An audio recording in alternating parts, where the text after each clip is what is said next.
Translation. The Blessed Lord said, "There is a banyan tree which has its roots downward, which has its roots upward and its branches downward, whose leaves are the Vedic hymns. One who knows this tree is the knower of the Vedas." Report. After the discussion of the importance of Bhakti Yoga, one may question, what about the Vedas? It is explained in this chapter that the purpose of Vedic study is to understand Krishna. Therefore, one who is in Krishna consciousness, who is engaged in devotional service, already knows the Vedas.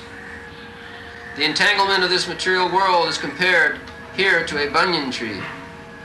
For one who is engaged in fruitive activities, there is no end to the banyan tree. He wanders from one branch to another, to another, to another. The tree of this material world has no end. For one who is attached to this tree, there is no possibility of liberation. The Vedic hymns, meant for elevating oneself, are called the leaves of this tree. This tree's roots grow upward because they begin from where Brahma is located, the topmost planet of this universe. If one can understand this indestructible tree of illusion, then one can get out of it. This process of extrication should be understood. In the previous chapters, it has been explained that there are many processes by which to get out of the material entanglement. And up to the 13th chapter, we have seen that devotional service to the Supreme Lord is the best way. Now the basic principle of devotional service is detachment from material activities and attachment to the transcendental service of the Lord. The process of breaking attachment to the material world is discussed in the beginning of this chapter. The root of this material existence grows upward. This means that it begins from the total material substance, from the topmost planet of the universe. From there, the whole universe is expanded, with so many branches representing the various planetary systems. The fruits represent the results of the living entity's activities, namely religion, economic development, sense gratification, and liberation. Now, there is no ready experience in this world of a tree situated with its branches down and its roots up. But there is such a thing. That tree can be found beside a reservoir of water. We can see that the trees on the bank reflect upon the water with their branches down and their roots up. In other words, the tree of this material world is only a reflection of the real tree of the spiritual world. This reflection of the spiritual world is situated on desire, just as the tree's reflection is situated on water. Desire is the cause of things being situated in this reflected material light. One who wants to get out of this material existence must know this tree thoroughly through analytical study. Then he can cut off his relationship with it. This tree, being the reflection of the real tree, is an exact replica. Everything is there in the spiritual world. The impersonalist take Brahma to be the root of this material tree, and from the root, according to the Sankhya philosophy, come Prakriti, Purusha, and then the three gunas, then the five gross material elements, the Pancha Mahabhuta, then the 10 senses, Dashindriya, mind, etc. In this way, they divide up the whole material world. If Brahma is the center of all manifestations, then this material world is a manifestation of the center by 180 degrees, and the other 180 degrees constitute the spiritual world. The material world is the perverted reflection, so the spiritual world must have the same variegatedness, but in reality. Prakriti is the external energy of the Supreme Lord, and the Purusha is the Supreme Lord himself. And that is explained in the Bhagavad Gita. Since this manifestation is material, it is temporary. A reflection is temporary, for it is sometimes seen and sometimes not seen. But the origin from whence the reflection is reflected is eternal. The eternal reflection of the real tree, the material reflection of the real tree, has to be cut off. When it is said that a person knows the Vedas, it is assumed that he knows how to cut off attachment to this material world. If one knows that process, he actually knows the Vedas.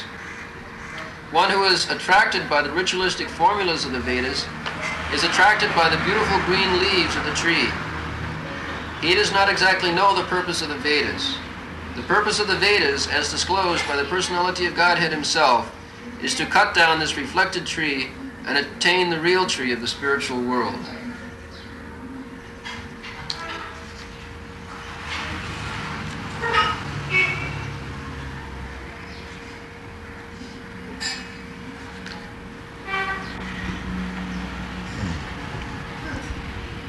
Finished? Next group. Now explain. So this material world is a perverted reflection of the transcendental spiritual world.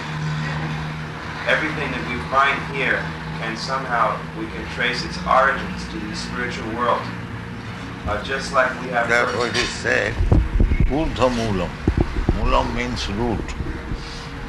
They're saying from the root, the tree grows and becomes expanded. So now, this experience, the moola is upside and the tree is expanding in this way. Urdhva Moolam. Adhosat. The branches are down. Here we have got to experience all this tree. The root is down and the branches are spread up. But here the experience is that means this material is created not from this matter, from spiritual world. One. So just as in the material world, there are personal relationships. Just like everyone is trying to make friends, has family, someone... Even here, Urdhva Moolam, just like if you have to keep yourself, the legs above and head down, somebody keeps you like this, how long you will feel comfortable? If somebody takes your legs and catches you and your head down, then it is not very comfortable. So this whole material world is like that. Urdhva Moolam. The moolam should have been down, but it is up. Therefore it is discomfortable. And another explanation is, it is perverted reflection. We have got experience of the Urdhva Moolam. I think I have explained that a tree on the bank of a river or the bank of a pond, the tree is standing, but the reflection you will find that the same tree has become Urdhva Moolam and Adhosat. So by this statement, Krishna says that this is not real. That reflection in the water of the tree is not real. Real tree is up. Similarly, real enjoyment, real varieties, everything is in the spiritual world. It is simply reflection. It is not fact. Therefore, our enjoyment here is called Maya, illusion.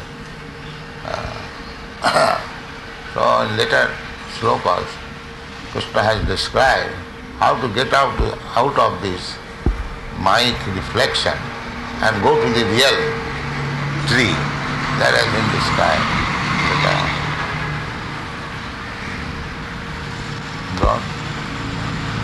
So in this material world, everything is actually perverted reflection. Even what is that?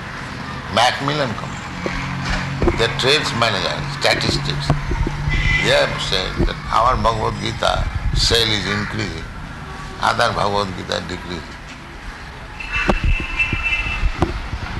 In America also, they are seriously studying how this movement is being spread so quickly.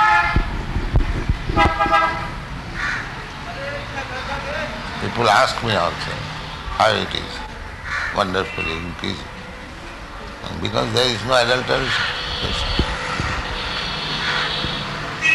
अभी तक इतना घी का दाम है तो अगर कोई किसी को मालूम है या असली घी इधर मिले, देखिए भीड़ लग जाए. चाहे जितना दाम ले लीजिए, क्यों? ठीक है कि Correct. अगर आदमी को ये बात मालूम हो जाए कि इधर असली घी मिलती है तो सब जाएगा, लेगा, before the public. And that's a fact. If you don't accept this Krishna consciousness moment, you'll never be happy. This is fact. Everything is there. Social, political, economical, philosophical, religious, all perfect knowledge.